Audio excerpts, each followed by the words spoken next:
minha aparelhagem em uma situação que não receba nenhum chamado, viu? É rapidinho. Tá.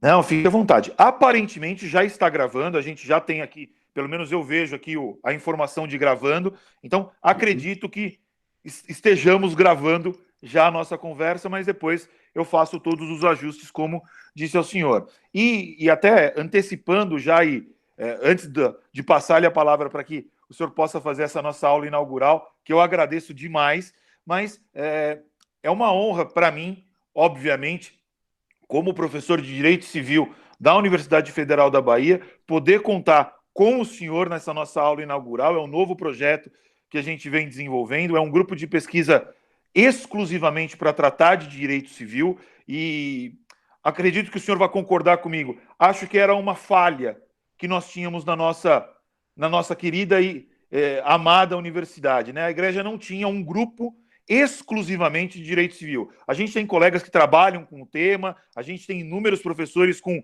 inúmeras atividades, mas eu senti a falta de um grupo específico para cuidar necessariamente desse tema que nos é tão caro.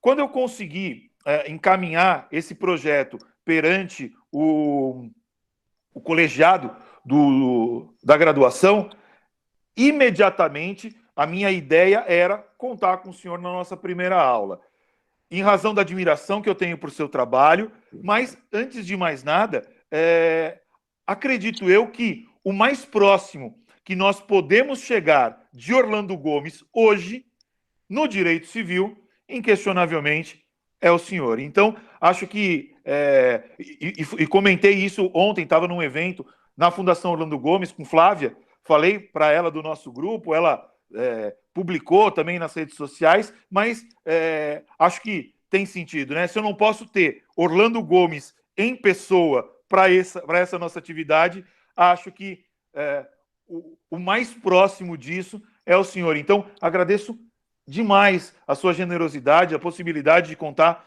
com o senhor aqui nesse nosso bate-papo, nesse nosso evento, né?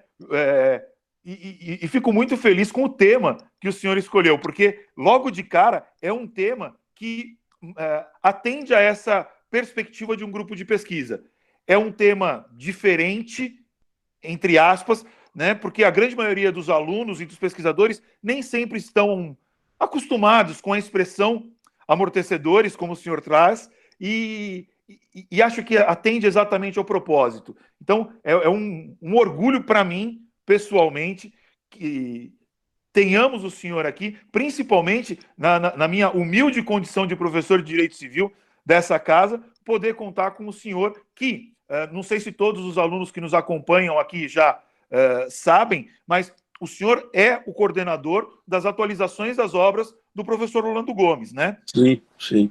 Eu até separei aqui, já tenho separado aqui comigo, esse semestre a minha matéria na graduação vai ser Direitos Reais. Aí eu já deixei aqui separado para mostrar para os alunos, ó, tá aqui, ó, Direitos Reais, professor Orlando Gomes, e com a coordenação na atualização do professor Edivaldo Brito.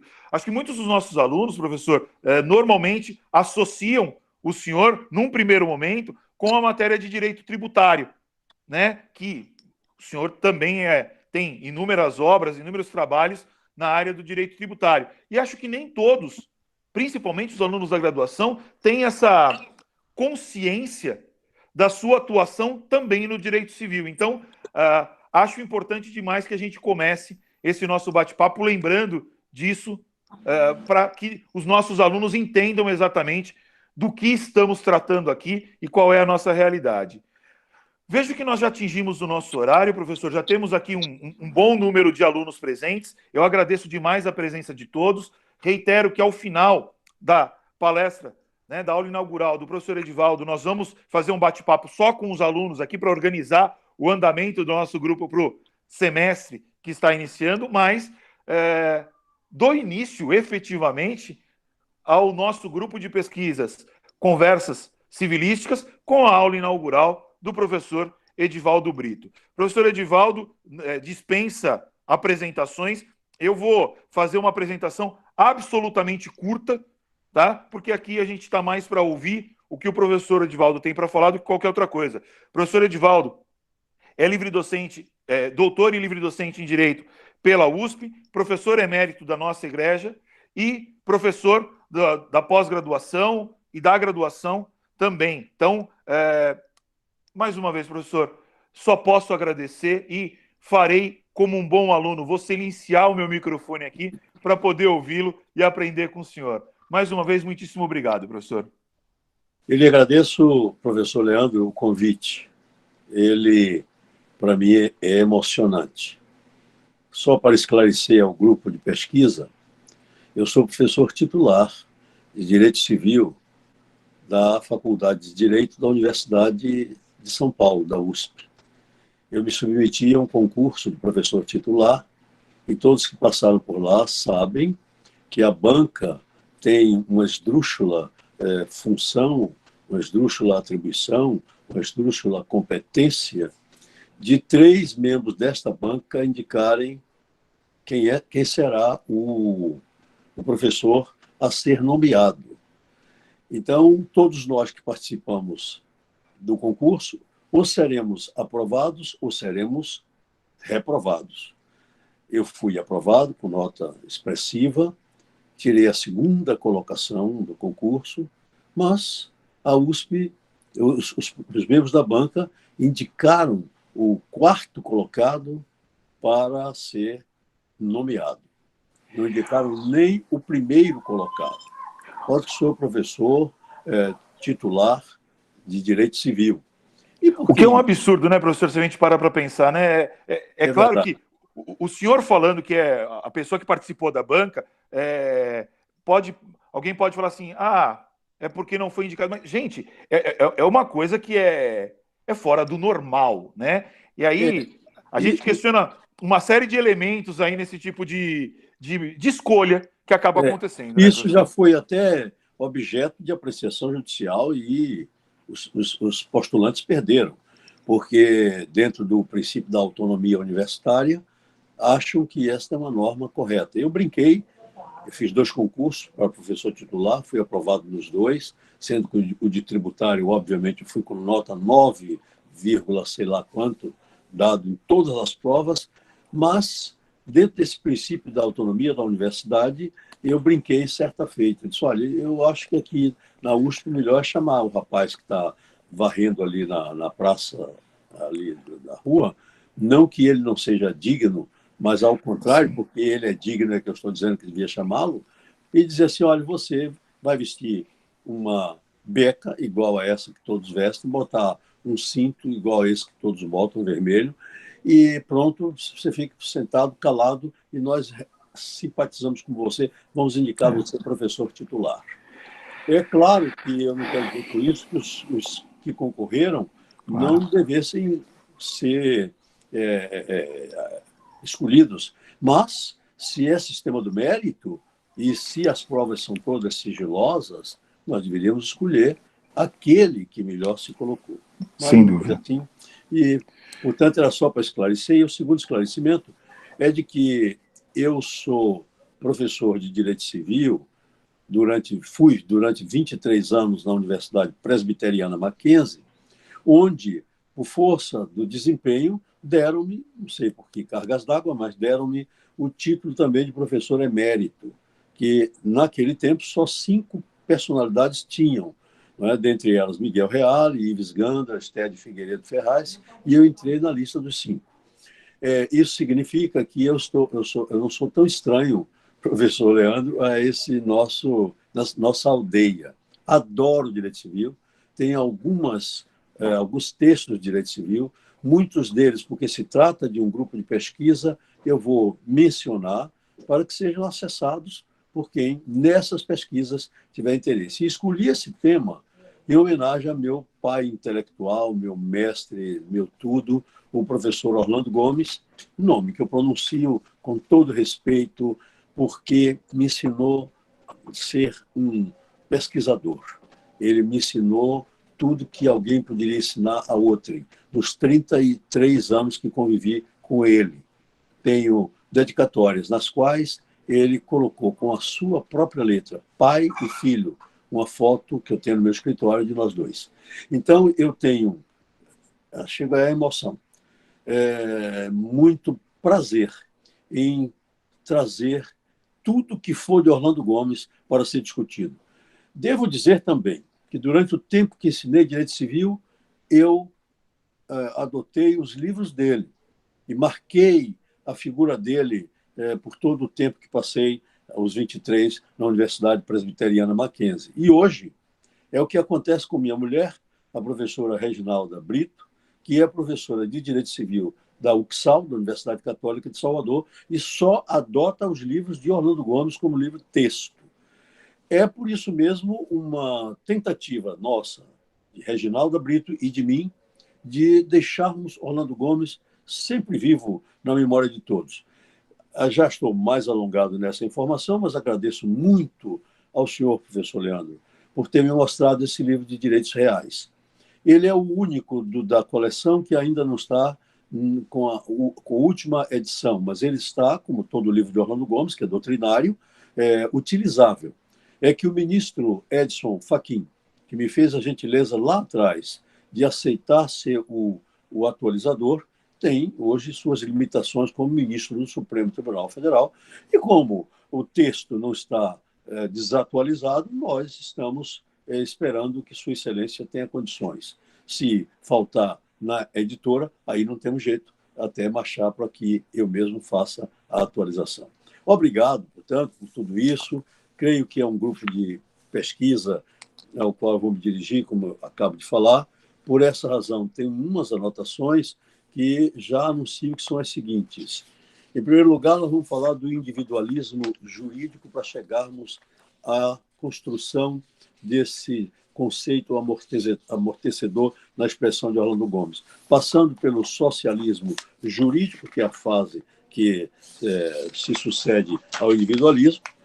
Aí vamos encontrar a origem e a definição da expressão conceitos amortecedores no magistério exclusivo de Orlando Gomes, a expressão é dele. Depois vamos falar como é que isso se desenvolveu no Código, ou seja, no texto de 2002 do Código Civil Brasileiro, citando 6 desses conceitos amortecedores que estão como redação em novidade no texto do Código. Assim, desenvolverei nesses poucos minutos que são próprios de uma aula essa questão. Vamos iniciar?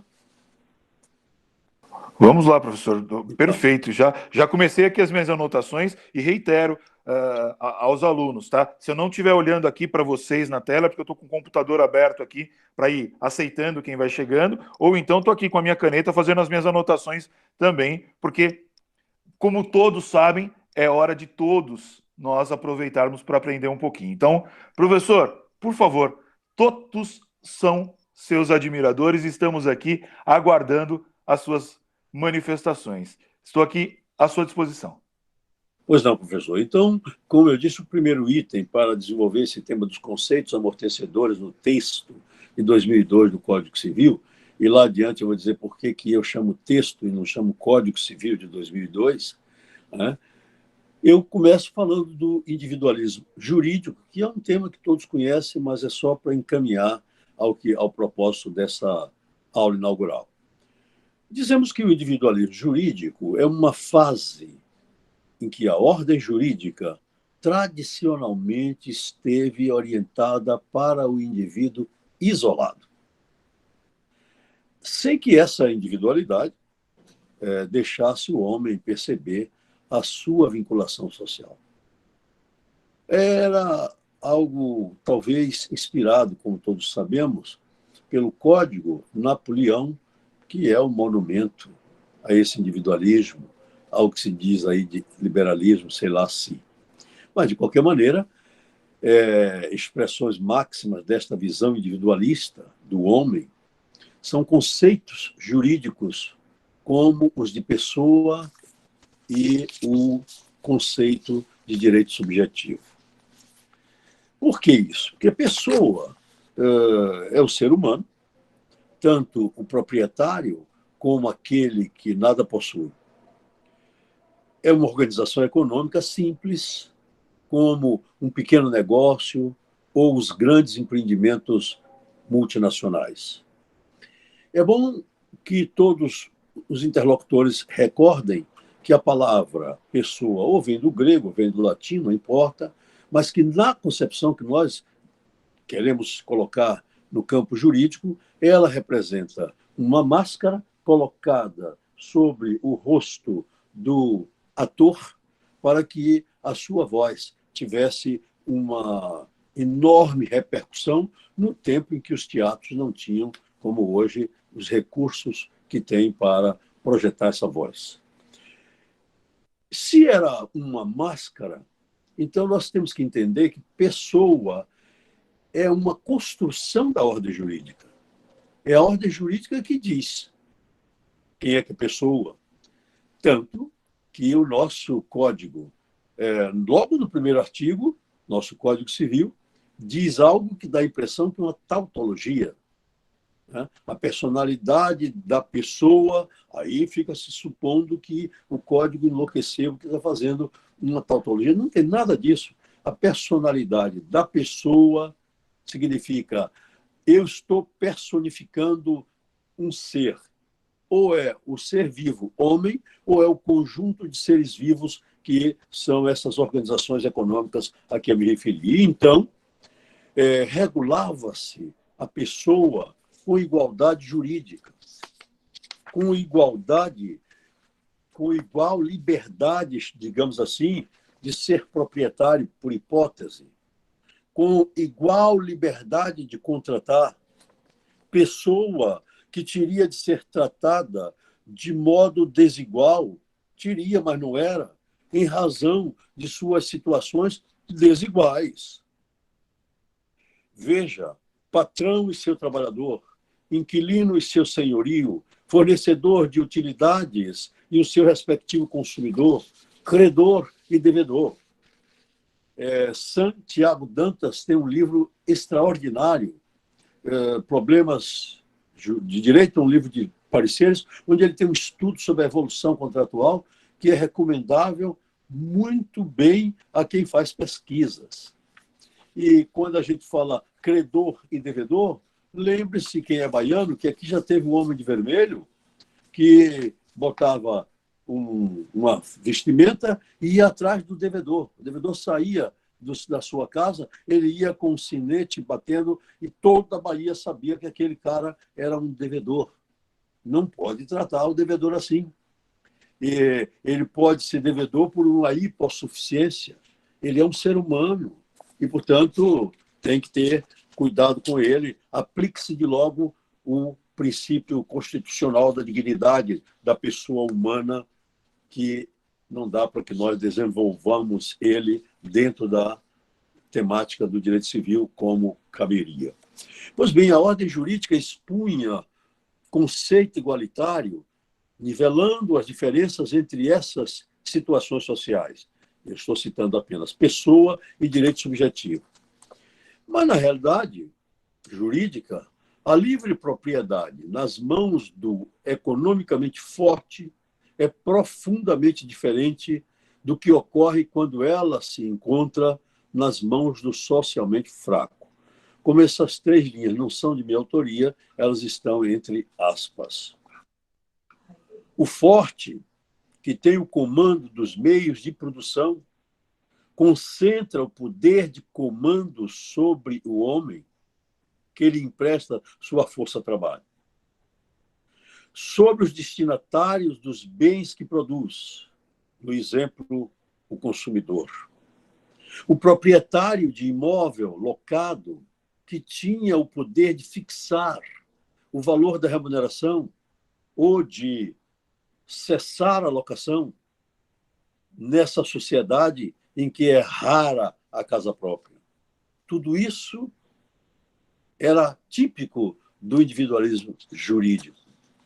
Mas falamos, portanto, de pessoa nessa relação, mas lembremos do direito subjetivo. O direito subjetivo nessa esteira é uma prerrogativa expressa por um conjunto de faculdades. Por um conjunto de faculdades. Como nós sabemos, faculdade é a aptidão que a ordem jurídica defere a uma pessoa física ou jurídica para que ela possa praticar atos jurídicos, atos da vida social. Portanto, nessa esteira, dizia eu, isso é uma prerrogativa, o direito subjetivo, expressa por um conjunto de faculdades, conjunto outorgado pela ordem jurídica ao indivíduo. E olha só, para que esse indivíduo pudesse agir em sociedade, cujos elementos desse conjunto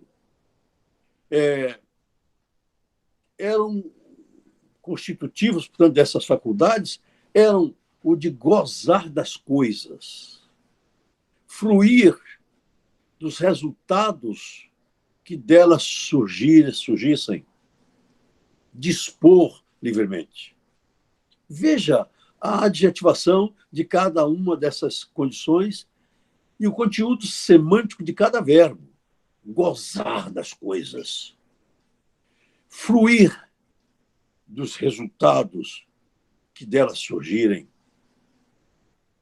dispor livremente.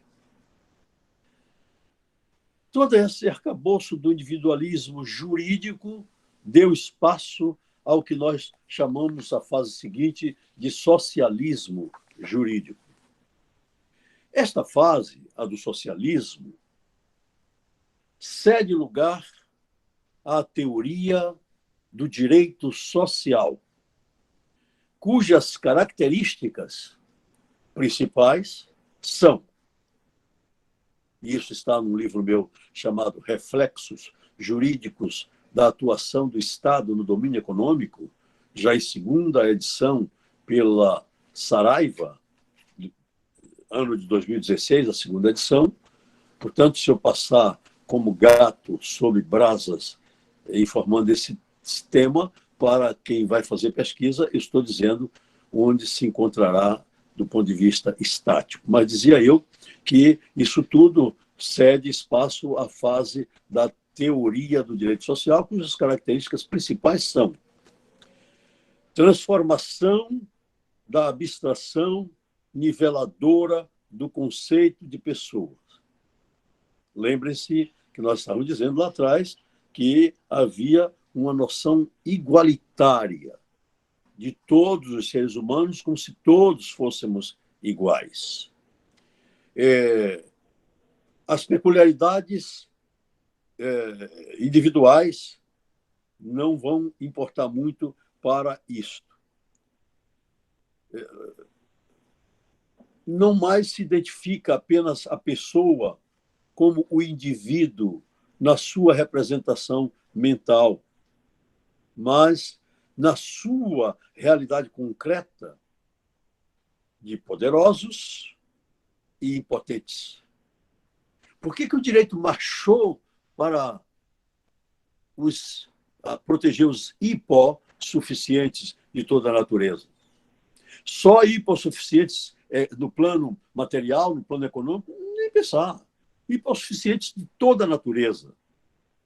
Então, hipossuficientes sociais, por que não nessa pandemia em que as pessoas estão todas obrigadas a ficar em casa, como manda o próprio socialismo jurídico, mas que existem situações lamentáveis, como o do poder público, que tem, por exemplo, no Código Tributário Nacional e nos códigos tributários dos entes federados, um instrumento que é a moratória, e nenhum deles aplicou, porque está querendo arrecadar ainda mais no ano eleitoral para distribuir na base dos favores que são lamentáveis, mas que ainda existem nesse país. Portanto, olhar o homem na sua realidade concreta de poderosos e impotentes. Buscar-se em uma expressão o que nós chamamos auxílio social entre os indivíduos. Pois bem, os conceitos jurídicos não mais se fundamentam na igualdade, Eu não direi, não mais se devem fundamentar na igualdade. Eu estou afirmando, não mais se fundamentam. Se, na realidade, eu não consigo perceber isso quando elaboro a norma jurídica, eu imagino que o magistrado vai, certamente, ao elaborar o direito no caso concreto, lembrar-se disso. Portanto, é bom repetir, os conceitos jurídicos não mais se fundamentam na igualdade, que efetivamente ela não existe. Para adotar a ideia aqui agora de compensação, trocando-se a tese da justiça comutativa pela tese da justiça distributiva. Se nossos alunos na universidade não tiverem diálogos nessa linha, meu caro professor Leandro, para que nós saiamos do simples beabá repetitivo do que fez o legislador. E nós sabemos, e eu tenho repetido nessas lives, nós sabemos que se as pessoas, não foi dito por mim, se as pessoas tivessem noção de como são feitas as salsichas e a lei, elas não se aproximavam de nenhuma das duas. No caso da salsicha, é fácil não se aproximar. Mas no caso da lei, eu não tenho saída, porque a lei é a garantia de uma vida democrática. Portanto, surge aqui o protagonismo do Estado, pronto para intervir. Repito, nesse livro, Reflexos Jurídicos da Atuação do Estado no Domínio Econômico, eu trato somente disto. E como sou professor ainda da pós-graduação, sou do PPGD da UFBA, antigamente Orlando Gomes usava o texto desse livro para a seleção dos candidatos à pós-graduação. Como ele não existe mais e era ele que me prestigiava, eu agora me autoprestigio fazendo uma bobagem que, porque ninguém me acompanha, eu me acompanho sozinho. Não é? Mas então, para que o Estado venha intervir, a fim de exercer aquilo, professor Leandro, que eu chamo nesse livro de arbítrio conformador. Essa expressão, que não é minha, mas eu busquei nas lições de um autor alemão que não importa agora, porque não se trata da matéria que eu iria falar, mas o arbítrio conformador, na linha do desenvolvimento econômico em favor do bem-estar social. Aqui eu chamo aí de estado dualista do desenvolvimento para promover o bem-estar social. O Brasil é assim. Está no artigo 3º da Constituição. E se nós estamos num campo de pesquisa, anotemos isto, para conduzir as análises do direito civil por esta linha, de homens como Farjat, na França, Ripé, na França, chega, né? Orlando Gomes, no Brasil. Então, esses homens buscaram um direito civil diferenciado daquele da ortodoxia da pessoa, do individualismo jurídico, do direito subjetivo. Pois muito bem, se esse desenvolvimento econômico é em favor do bem-estar social, eu posso dizer que disso resulta a transversalidade do direito privado pelo direito público. Se quiser, professor, para não ficarmos pensando que o direito público vale alguma coisa, transversalidade recíproca, um ocupando o espaço do outro. E aí, para que o Estado faz isto? Para que tudo isso aconteceu? Para a proteção dos mais fracos, para que essa proteção dos mais fracos seja uma realidade, sendo o direito privado agora um campo de regulação provisória, dos atos praticados pela iniciativa privada, que terá de voltar-se entre os dois ramos, voltar-se para esse bem-estar social e acabando com isso os limites entre os dois ramos. Ora, dando lugar à publicização do direito privado, ora dando lugar à privatização do direito público, havendo penetração insofismável do conteúdo de deveres sociais no direito subjetivo privado. Porque, como sabemos, o direito subjetivo ele se classifica em direito subjetivo público e direito subjetivo privado.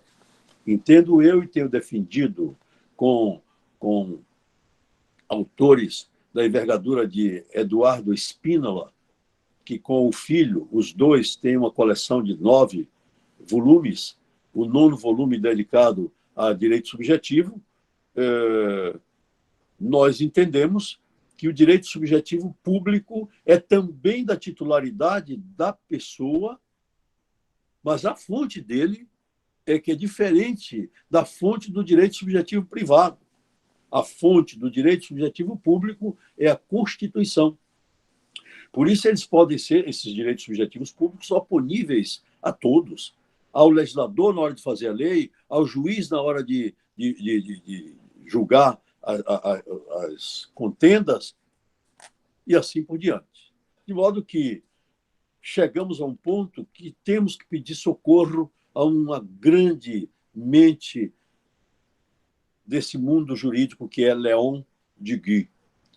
Leon Deguy tem um livro chamado, tem a minha edição em espanhol, feito em Buenos Aires, chamado Las Transformaciones del Derecho, entre parênteses, público e privado. Minha edição, como eu disse, é de Buenos Aires, do editorial Eliasta, SRL, do ano de 1975. Para os que estão anotando como pesquisadores, eu estou, portanto, na página 241. Pois bem, Leon Deguy, advertindo que ele não predicava a luta de classes, que ele não predicava o aniquilamento de uma classe por outra, mas sim, ele postulava um regime de coordenação. Leon Deguy defende a substituição dessa noção que ele chama de metafísica de direito subjetivo pela noção que ele também chama de realista de função social. É bom que todos nós nos lembremos disto e saibamos o que é uma função social, e Deguy é muito importante para essa nossa noção, porque se a Constituição do nosso país já falava de função social da propriedade desde 1988, aliás, antes disso, porque buscou na doutrina social da Igreja as informações todas para colocar na Constituição anterior, a de 1988. Agora é o nosso Código Civil quem traz a noção de função social. E acompanhado de Josafá Marinho, nosso mestre de Direito Constitucional, relator do projeto de Código Civil no Senado, presidido por outro baiano, Antônio Carlos Magalhães, acompanhado de Josafá Marinho, ele pontificou, e eu não. Eu fiquei atrás dele numa conferência que os dois fizemos para o Instituto dos Advogados de São Paulo sobre função social do contrato, além de outras universidades que me honraram com o convite para palestras sobre esse assunto. É muito importante estudar a função social do contrato, que, lamentavelmente, não vou poder fazer nesse pouco espaço de tempo, mas, nas pesquisas, eu sei que os nossos interlocutores vão fazer. Ora, entende, Deguy, que o indivíduo... E vejam, vou repetir que isso é algo de 1911 e a advertência dele de que não estava fazendo proselitismo para a luta de classes.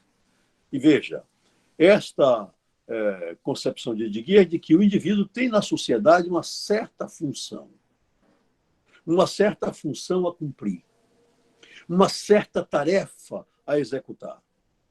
Esta concepção de ordem realista e socialista transforma profundamente todas as concepções jurídicas anteriores. Por exemplo, a de liberdade e a de propriedade. Ora, o homem não é livre, diz ele, para poder permanecer inativo, para entorpecer o livre desenvolvimento individual, porque ele tem de desenvolver o homem, sempre que possível, sua individualidade física para cumprir essa função na sociedade. E o Estado pode intervir para impor-lhe trabalho. O Estado pode intervir, como nessa pandemia, para determinar que a pessoa fique em casa.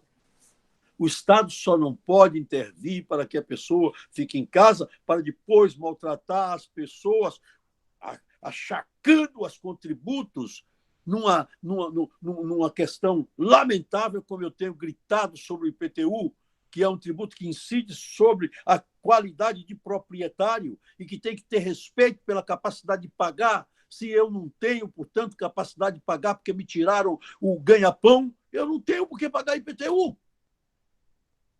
Vamos para a moratória.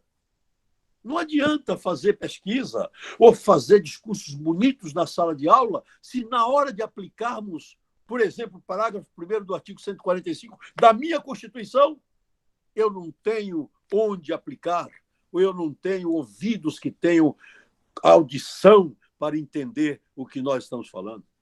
Portanto, se tem uma função a cumprir, o Estado pode intervir para que se cumpra essa função, o Estado não pode ser o primeiro a fazer injustiça. A propriedade, portanto, passou a uma outra concepção. Ela não é mais um direito intangível, absoluto, que o homem tem sobre um bem. Ela não é mais isto.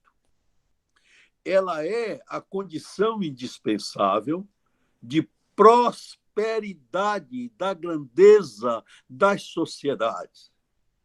Logo, não é um direito, diz Digui, mas sim uma função social. O proprietário é possuidor de uma riqueza. E essa riqueza tem uma função social a cumprir, assegurando o emprego dessa riqueza, conforme o seu destino, que é o bem-estar da sociedade.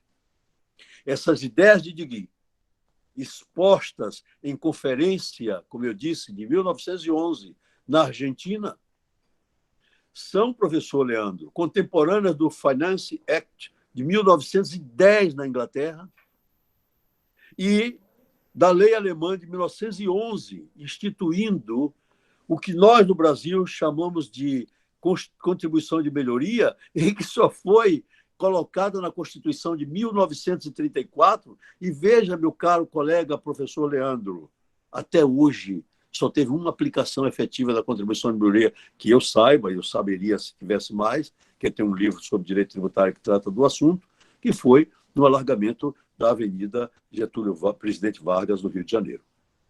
Pois bem, essa contribuição de melhoria que nós temos hoje, lá eles chamam de imposto sobre aumentos de valor, veja bem, valor territorial produzido sem o trabalho do proprietário. Posso entrar agora no antepenúltimo item, senhor professor, que são os conceitos, o item em que eu falo dos conceitos amortecedores. Portanto, eu vim construindo o terreno para dizer que são conceitos amortecedores. E eu queria que prestassem atenção agora. Por que Orlando Gomes chamou de amortecedores? É porque havia uma luta entre os fatos e a legislação que estava aí. E eu precisava adaptar.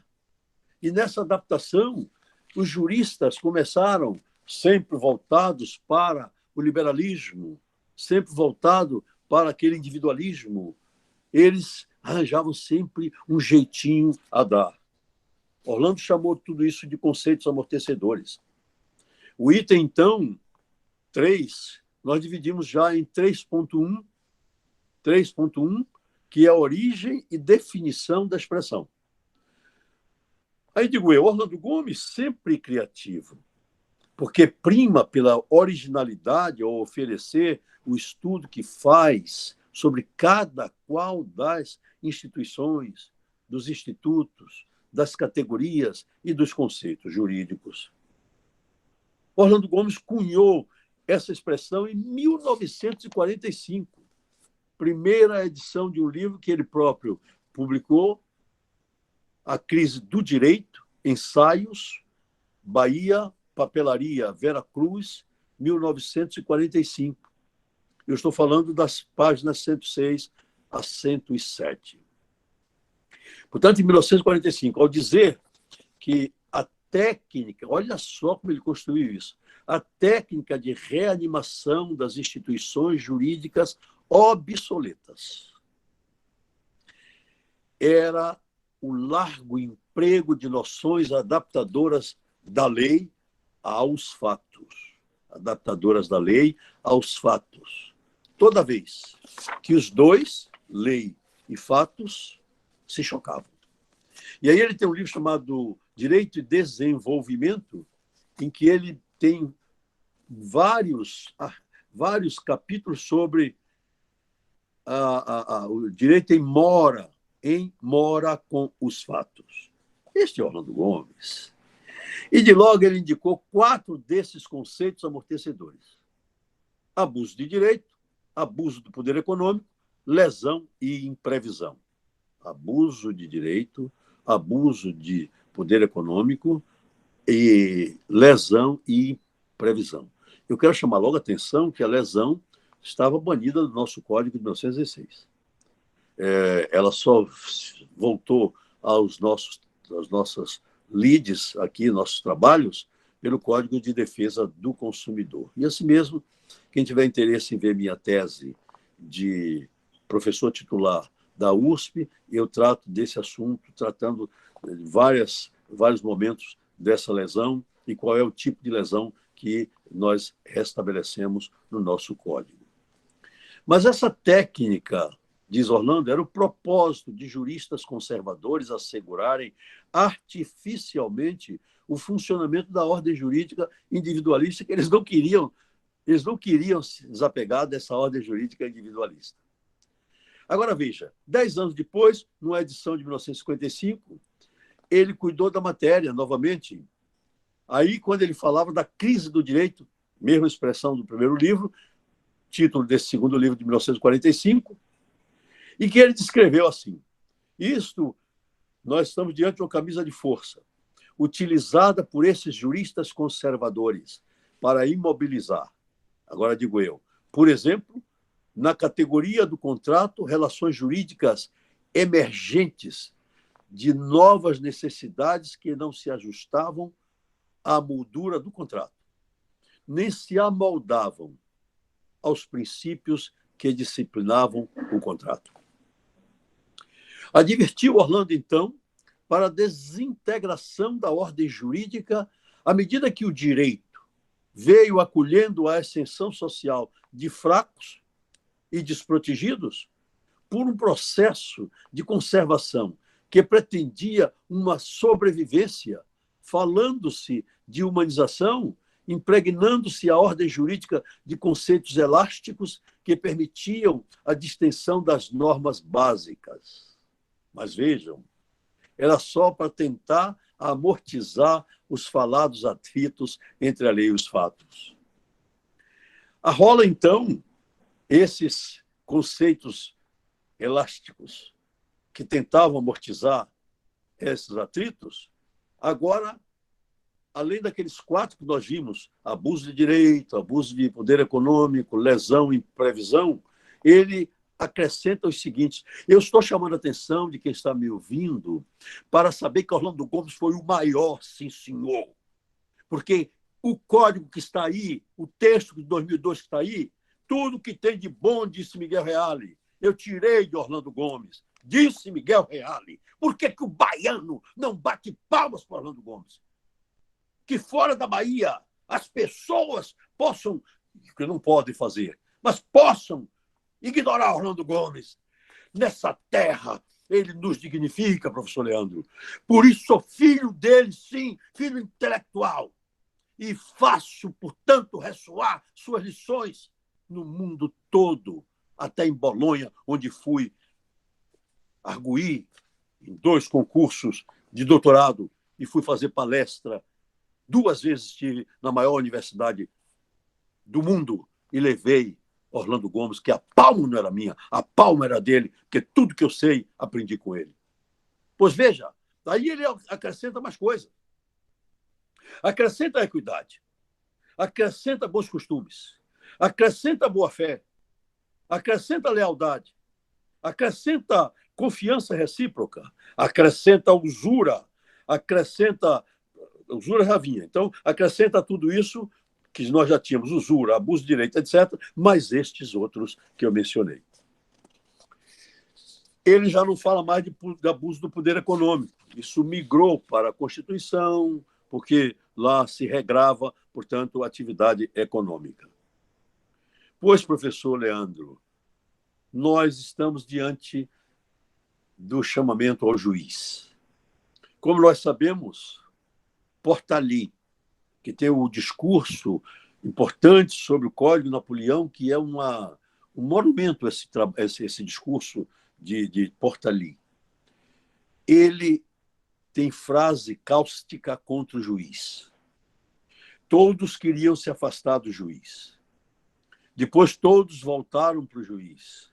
Se quiserem, antes de se afastar do juiz, todos iam para o juiz, até para o pajé, que era lá aquele que dizia o que é que o pessoal da tribo tinha ou não tinha direito. Nós, no Brasil, chegamos a uma fase com o sistema financeiro de habitação e começamos a fugir do juiz. Eu quero lembrar a todos que o texto de 2002 do Código volta para o juiz. Vamos anotar? O texto de 2002 volta para o juiz. E eu vou provar isso. E, então, a função pretoriana de pretor romano, de juiz, portanto, a função pretoriana restaura-se. E a atividade do juiz passa a ter um poder de intervir nas relações jurídicas com a função de proceder. Como se legislador fora, aspas, porque eu estou falando como Orlando Gomes, de julgar praeter legem, ou seja, de preencher as lacunas do legislador. Nenhum juiz mais, nem lá nem hoje, pode alegar o princípio do non liquet, o princípio de que eu não tendo norma, eu não posso julgar. Este fato não é líquido. Nada disto. Portanto, como se legislador fora de julgar praeter legem e até mesmo contra legem, o que era mais grave, ou o que é mais grave. É certo que sempre houve, mesmo à época, digo eu, do apogeu do individualismo jurídico, limitações à liberdade de contratar. Entendendo-se que a autonomia da vontade tem como limite natural a lei, restringindo-a com certas barreiras, inspirada nas noções fundamentais do direito. Portanto, sempre existiram essas limitações, apesar de, às vezes, ser um remendo. E quais são as noções fundamentais do direito? 3. Ordem pública, que está, portanto, contemplada no Código Civil do texto de 2002. Bons costumes, também expressamente contemplados no Código, no texto de 2002. E leis imperativas, que estão contempladas lá quando se fala, portanto, das nulidades no Código Civil. Ora, esses três fundamentos do direito fazem com que nós classifiquemos os contratos em 4 grandes tipos: contratos proibidos, contratos imorais, contratos ilegais e contratos fraudulentos. Aí já é um outro livro que eu escrevi sobre o Manual de Iniciação ao Direito, coordenado por Ives Gandra, que me coube a parte de iniciação ao direito civil. Deste livro, eu defino assim com 3 palavras cada um deles. Para mim, contratos proibidos são aqueles que ferem a ordem pública. Contratos imorais ferem os bons costumes.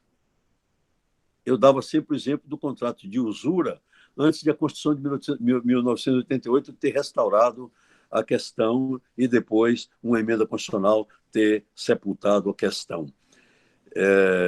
Contratos ilegais, aqueles que transgridem uma lei que lhe fornece o quadro, que há contratos quadro. E contratos fraudulentos são aqueles que as partes utilizam-se de procedimentos lícitos para atingir fins ilícitos.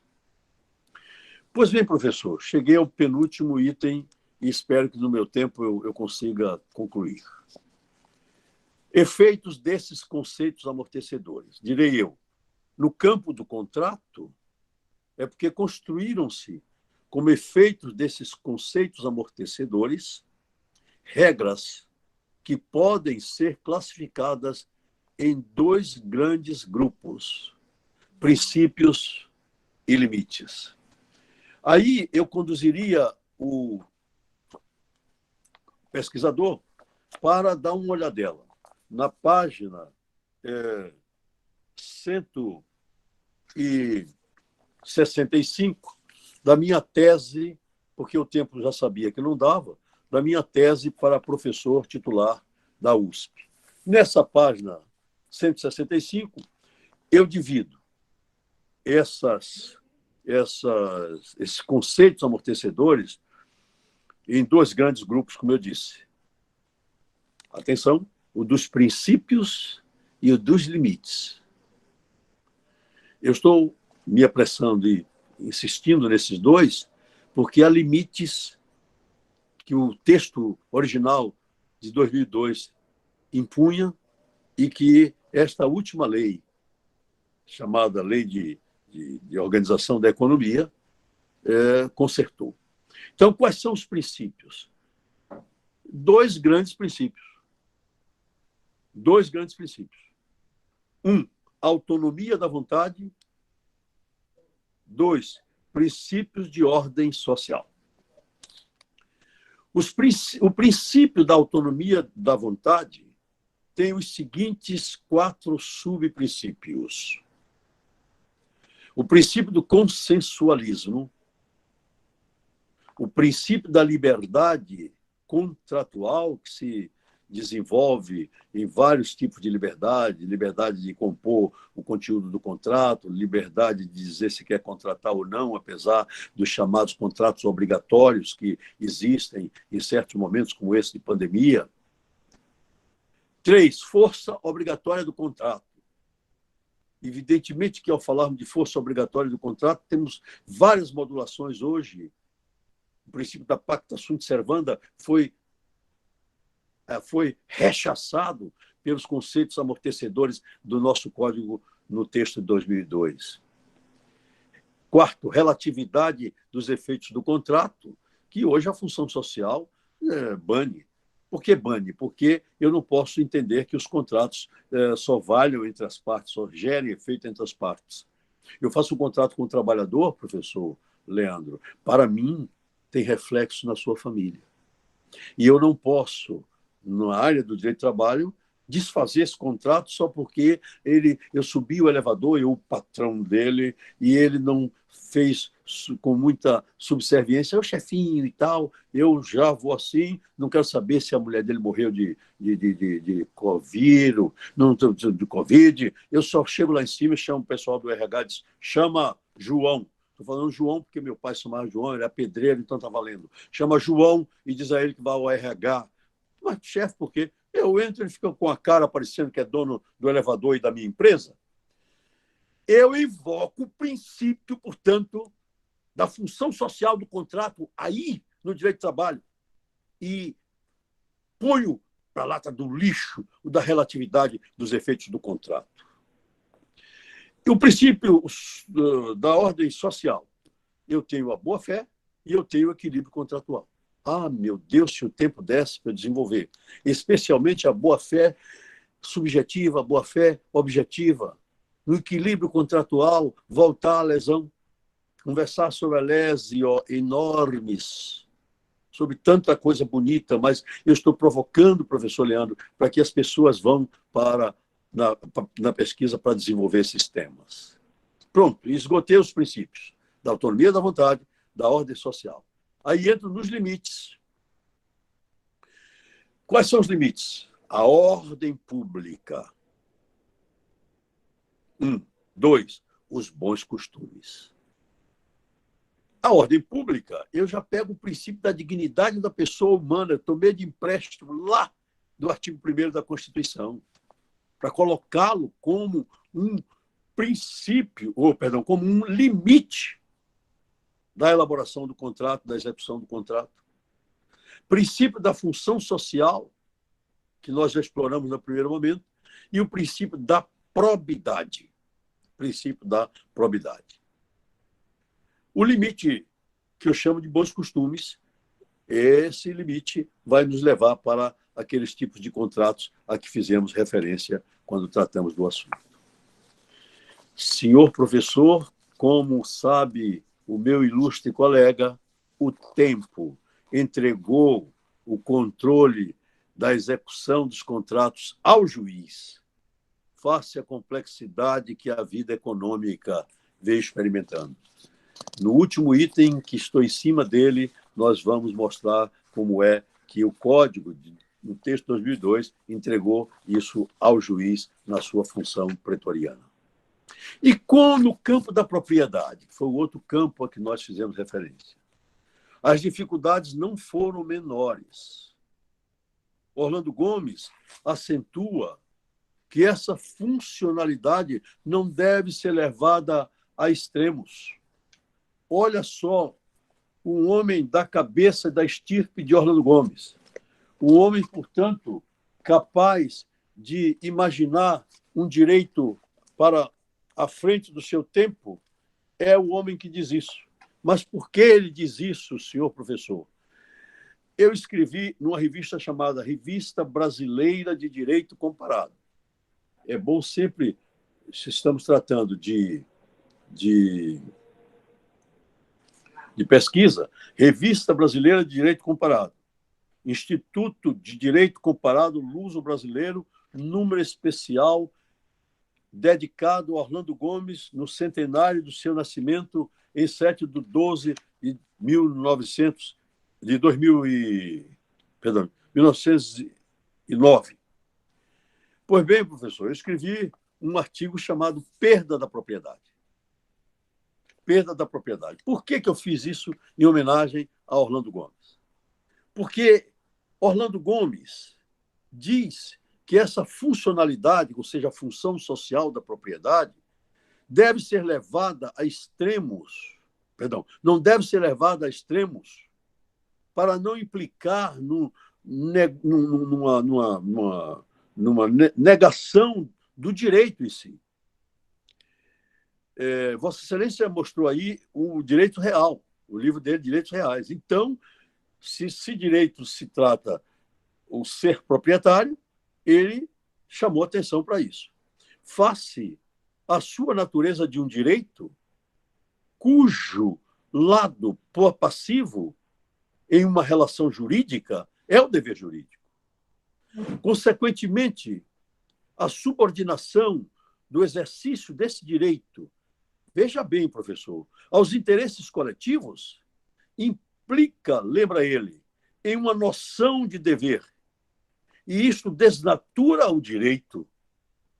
É assim que, no anteprojeto que ele fez, vendo essa dificuldade de preparar o texto da positivação de uma função social da propriedade em termos jurídicos concretos, ele disse, aspas, a propriedade deixaria de ser um direito, pois o proprietário seria reduzido à condição de mero detentor da coisa para geri-la no interesse público. Por isso, o seu trabalho de codificação buscou uma significação capaz de preservar esse direito dessa contradição, professor Leandro, dessa contradição, dando-lhe a ele direito de propriedade um sentido funcional que não elimina a essência do direito e não perde, portanto, a instrumentalidade de uma cooperação social. Diz ele, e é assim, baseado em um autor chamado Barassi, é assim porque eu identifico duas formas jurídicas para a função social da propriedade. Duas formas jurídicas para a função social da propriedade.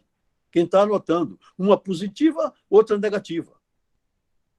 A positiva, identificando nessa função uma instrumentalidade do domínio dos bens de produção.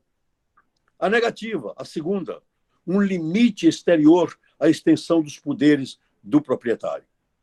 E aí, professor, foi que nós avançamos e fizemos em Salvador, enquanto vereadores, um projeto de lei que se transformou em uma lei, a lei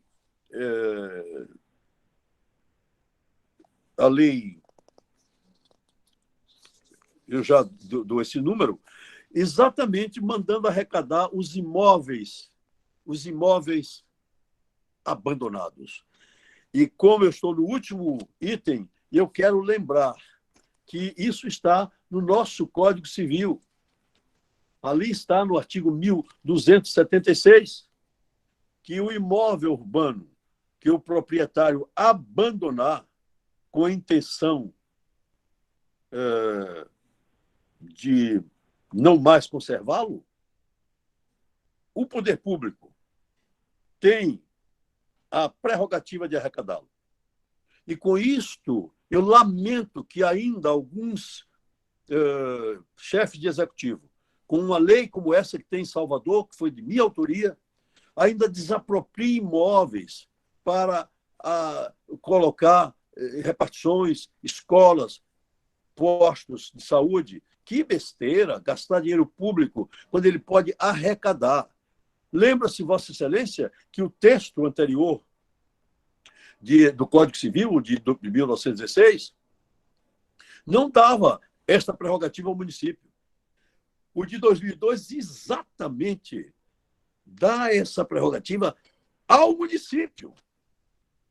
Portanto, o tempo já se consumiu e eu não tenho como desenvolver mais essa questão, mas serei pontual nas seguintes indicações dos conceitos amortecedores no texto de 2002 do Código Civil Brasileiro. Primeiro, quando ele cuida dos defeitos do negócio jurídico, ele trouxe estado de perigo e lesão, respectivamente, artigos 156 e 157. São novidades no texto, são conceitos amortecedores que o texto resgatou sobre a influência de Orlando Gomes. Segundo, abuso de direito, que está, portanto, no artigo 186, colocado como, todos sabemos, como sendo um ato ilícito.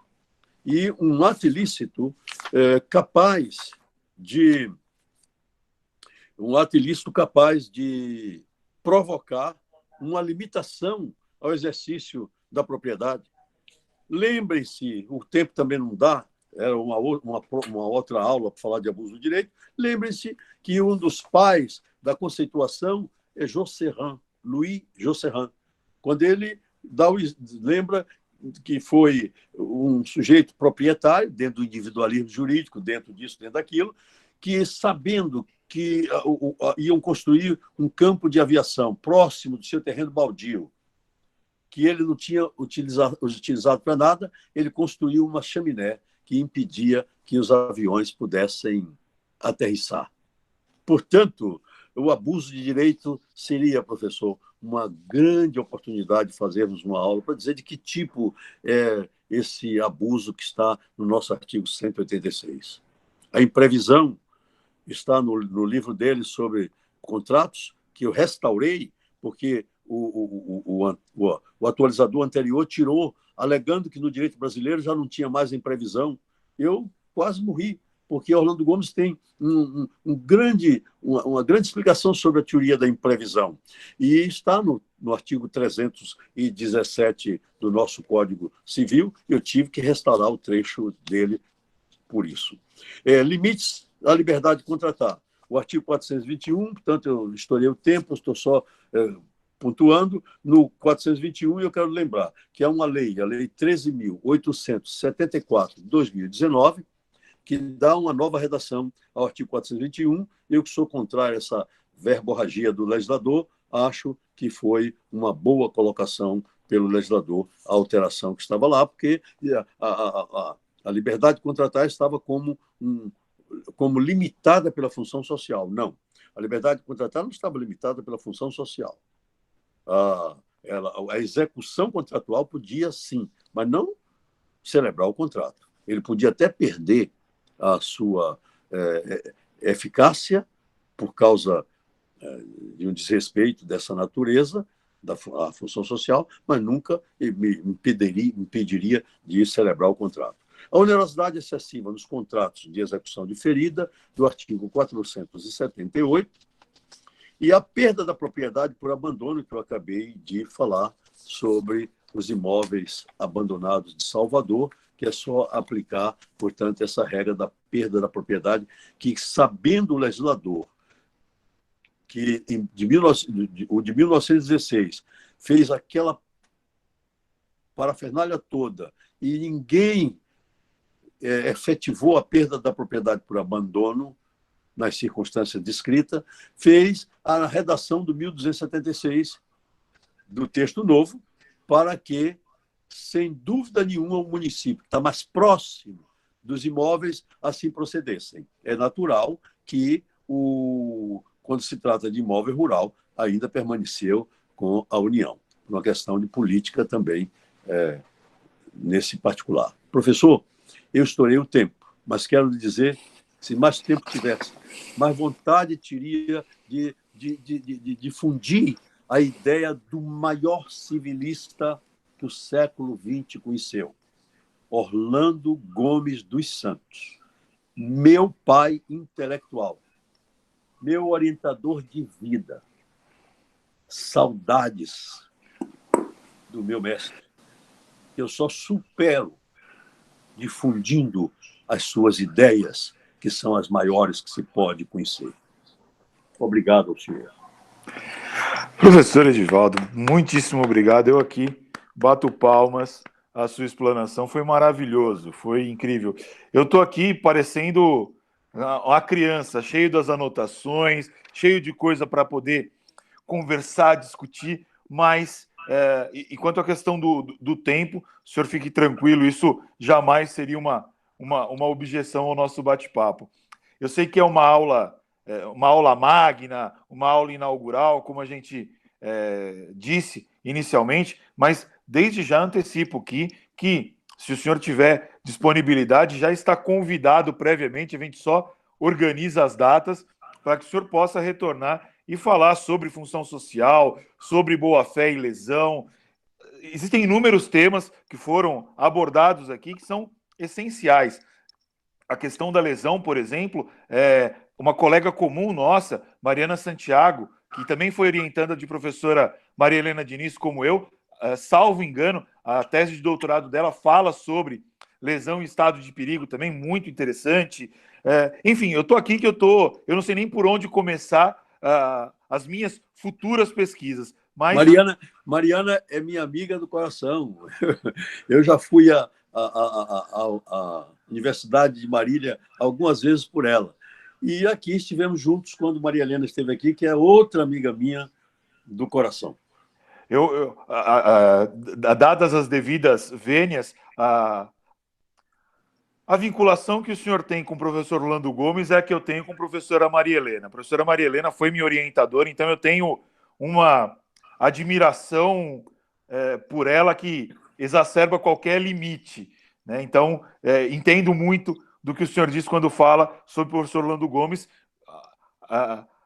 por quem tenho enorme admiração também, mas em razão desse meu contato com a professora Maria Helena, não tenho como afastá-la das nossas conversas. Agradeço demais ao senhor e até um dos pontos que o senhor traz aqui, eu gostaria só de utilizar para finalizar essa nossa conversa, que é um dos motivos dos meus maiores incômodos no Brasil de hoje, que é a questão da perda da propriedade por abandono. Eu mesmo escrevi há algum tempo, sobre o tema e continuo tendo algumas coisas sobre isso. Tem um artigo que deve sair agora nos próximos dias, numa publicação portuguesa sobre esse tema, mas me incomoda absurdamente o fato de os integrantes do Poder Executivo simplesmente ignorarem a existência do artigo 1276 do Código Civil. E até acho que é importante a gente trazer aqui, e o senhor traz esse contexto, existe no 1276 um parágrafo que traz até mesmo a presunção de perda. Isso. Pelo abandono. Nesse meu trabalho eu falo desse assunto especificamente. Eu vou procurar exatamente esse texto para coligar com tudo que eu tenho para a gente poder trabalhar isso até mesmo no grupo de pesquisa, porque é um absurdo. Ponha no seu zap para onde eu mando. Ótimo. Eu vou lhe mandar o texto na própria revista. Eu quero que anote o número da lei municipal e possivelmente ele mande também por favor, a exposição de motivos que eu fiz para poder esse projeto ser aprovado pela Câmara. A lei é número 8.553. 8.553. Ela é de 2014. Certo. Essa lei, portanto, é de 28 de janeiro de 2014. Ela requereu um decreto para ser regulamentada, que é o decreto 25.922, já de 2015, depois de muito implorar ao prefeito para que ele colocasse. E eu queria que desenvolvesse no seu grupo de pesquisa isso, porque nós estamos com um grupo de pesquisa com sede em Salvador. É interessante, porque, além de tudo, professor, o que me preocupa mais ainda é que esses casarões abandonados, eles são responsáveis por aquela coisa que nós, em direito processual, chamamos ação de dano infecto. Exato. Eles são terríveis. Uma pessoa pode estar passando pela rua num dia desses e ele cair em cima e matar. Então, chega a ser crime de responsabilidade, previsto na Constituição, para o prefeito que não cumpre. Se não tivesse lei, eu ainda dava de barato. Mas tem lei, professor. E eu vou lhe mandar essa lei, que eu gostaria de ver isso explorado no seu grupo de pesquisa. Não, é um tema que eu já deixei aqui separado, vai ser um dos temas que nós vamos abordar, e acho que é importante esse tema exatamente porque nós conseguimos fazer essa vinculação entre a questão da função social, né, mas principalmente como essa aplicação desse preceito da perda por abandono seria importante para a elaboração de políticas habitacionais, por exemplo. Sim, políticas habitacionais, escola, repartição pública, recuperação do Centro Histórico de Salvador com casarões que estão lá abandonados, tudo isso. Aí o que é que faz? O IPHAN vem, escora com dinheiro público. Ou então vem a prefeitura e toma algumas providências com dinheiro público. Não pode ser. E pega o dinheiro público, o imposto, bota em outro lugar e pune esse proprietário negligente. Não, e tem também a questão da mobilidade urbana, que a gente acaba esquecendo. Se esses casarões, esses imóveis estão numa região mais central, eu vou ter a possibilidade de colocar pessoas morando próxima ao centro, onde tudo está, sem que eu tenha necessidade de deslocamento dessas pessoas. Então, tudo isso acaba sendo... Desculpe, é só para lembrar que um dos propósitos dessa lei foi que, o professor, não sei se o professor sabe, eu fui vice-prefeito de Salvador. Sim. E como tinha uma rua ali no centro histórico que estava interditada, eu perguntei por quê. Porque tem um prédio aqui que tem esse problema e a rua não está pavimentada. Eu providenciei a pavimentação da rua, mesmo como vice-prefeito, e procurei dar uma certa segurança ao imóvel que seria dado a uma dessas instituições do próprio funcionalismo. Mas o que eu achei é que, enquanto não fizerem do Pelourinho e outras áreas de Salvador uma zona habitada, não há jeito. Eu fui o coordenador da recuperação do Pelourinho durante 2 anos que o prefeito me designou para isso, e eu reuni todas as forças daquela área todos tinham a mesma concepção que eu. Entregar os imóveis, recuperar os imóveis e entregar para serem habitados. A área urbana que não tem gente morando, não é área urbana, porque fecha às 6 horas da tarde, a rua fecha tudo, e aquilo vira um celeiro de vagabundo. Não, eu acho que o tema é preponderante e é importante a gente trabalhar essa questão, já antecipo aos alunos, exatamente sob a perspectiva dessa interdisciplinariedade que é inerente a esse tema. Ao trabalhar o abandono, né, a perda da propriedade pelo abandono, automaticamente nós vamos ser obrigados a pensar em políticas públicas, em questões habitacionais, questões de mobilidade urbana. Então, é um tema muito rico e já tinha o interesse de abordar esse tema, mas tendo essas informações que o senhor acaba de nos trazer, acho que ajudam exatamente a encaminhar isso para os próximos debates. Professor, de qualquer sorte, já antecipo aqui, mais uma vez, convite feito ao senhor para que, sempre que puder, participe das nossas discussões, para tão logo a gente consiga organizar a nossa agenda, ou já preparar já as próximas aulas inaugurais para os próximos semestres, com os temas que o senhor indicou, mas agradeço assim imensamente em meu nome e em nome do grupo de pesquisa a possibilidade de poder tê-lo nesse nosso bate-papo com uma explanação tão rica, tão vasta, sobre temas tão importantes. Então, eu só posso agradecer ao senhor por toda a atenção e todo o carinho que sempre me atendeu e sempre teve comigo. Eu lhe agradeço a oportunidade e eu, quando era convidado para uma palestra, quando sou, né, eu faço uma brincadeira no final. Olha, eu tenho a impressão de que nós temos...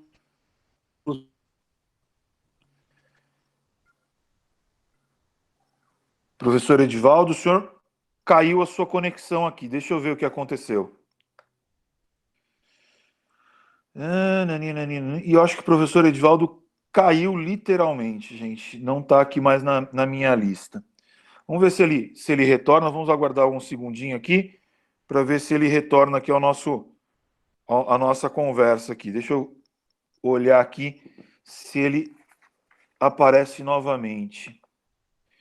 Desde já agradeço a todos os presentes, viu, gente? Obrigado. A gente já conversa especificamente sobre o grupo. Deixa eu dar uma olhada aqui. Até agora, nada ainda.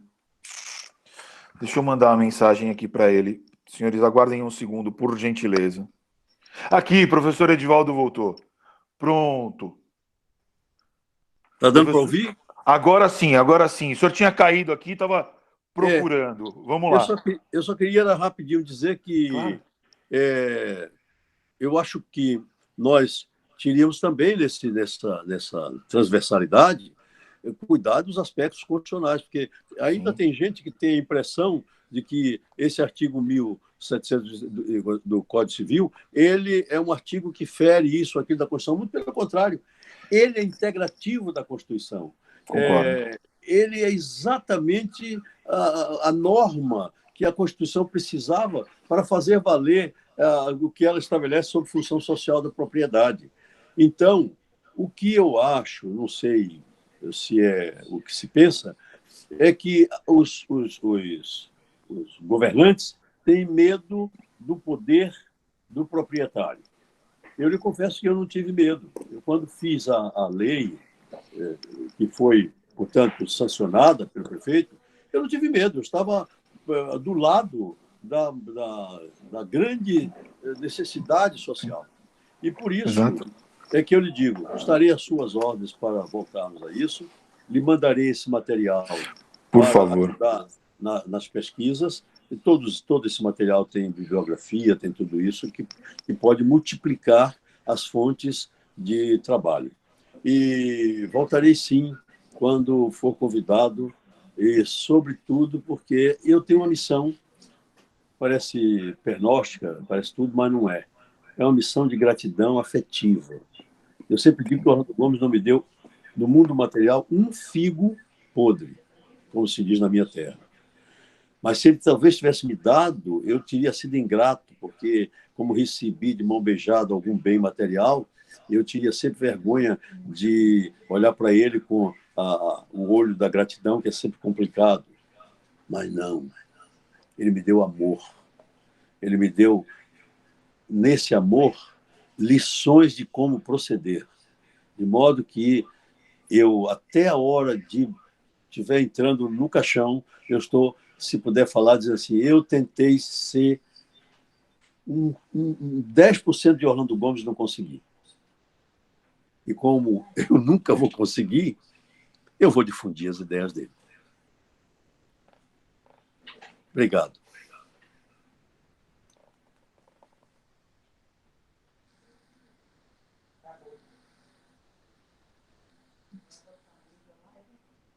Professor Leandro, desculpe, como sou tirocinista, você precisa, por gentileza, abrir o seu áudio, que não está dando para te ouvir.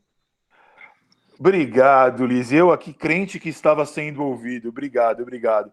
Mas dizia eu, professor, que fico muito feliz com a sua participação. O grupo não poderia iniciar suas atividades com outra palestra, senão com a sua e com esse brilhantismo. Eu só posso agradecer. Fico realmente muito honrado com sua presença. E aos alunos, pesquisadores, peço que aguardem um segundinho e a gente já conversa um pouco sobre as atividades do grupo. Professor, mais uma vez, muitíssimo obrigado, viu? A gravação e o endereço para onde eu mando o material. Viu? Eu encaminho para o senhor em seguida, tá bom? Um grande abraço. Muito obrigado, professor. Grande abraço. Até logo. Até logo.